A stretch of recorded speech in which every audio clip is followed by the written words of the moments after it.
బంగాళాఖాతంలో అల్పపీడనం ప్రభావంతో భారీ వర్షాలు కురుస్తున్నాయి. మహారాష్ట్రను భారీ వర్షాలు ముంచెత్తాయి.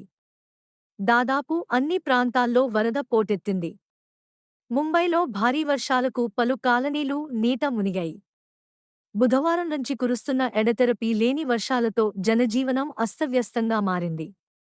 ఇప్పటివరకు నలుగురు మరణించారు. సబర్బన్ అంధేరీలో బుధవారం కురిసిన భారీ వర్షాల కారణంగా పొంగిపొర్లుతున్న డ్రైనేజీలో 45 ఏళ్ల మహిళ మునిగి చనిపోయిందని పోలీసులు తెలిపారు. బుధవారం సాయంత్రం 5 గంటల నుంచి 5 గంటల వ్యవధిలో ముంబై మెట్రోపాలిటన్ రీజియన్లోని కొన్ని ప్రాంతాలలో 200 మిమీ కంటే ఎక్కువ వర్షం కురిసినట్లు వాతావరణ శాఖ తెలిపింది.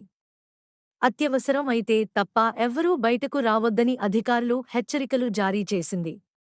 వాతావరణ శాఖ రెడ్ అలర్ట్ జారీ చేసింది. భారీ నుంచి అతి భారీ వర్షాల కారణంగా నేడు ముంబైలో విద్యాసంస్థలకు ప్రభుత్వం సెలవు ప్రకటించింది. పూణెలో భారీ వర్షానికి లోతట్టు ప్రాంతాలు జలమయమయ్యాయి. ఇవాళ కూడా మహారాష్ట్రలోని పలు ప్రాంతాల్లో భారీ వర్షాలు పడతాయని వాతావరణ శాఖ హెచ్చరించింది. ముంబై, పుణె, థానే, నాసిక్, పాల్ఘర్కు రెడ్ అలర్ట్ జారీ చేసింది. కుర్లా, బందూక్, విఖ్రోలి దగ్గర రైలు పట్టాలు వరద నీటిలో మునిగాయి. భారీ వర్షాల కారణంగా పలు విమానాలు, రైళ్లు రద్దయ్యాయి. తమిళనాడు చెన్నైలో కూడా కుండపోత వర్షాలు కురుస్తున్నాయి. అర్ధరాత్రి నుంచి ఎడతెరిపి లేకుండా వర్షం కురుస్తుండటంతో లోతట్టు ప్రాంతాలు జలమయమయ్యాయి. పలు ప్రాంతాల్లో వర్షపు నీరు ఇళ్లలోకి చేరాయి.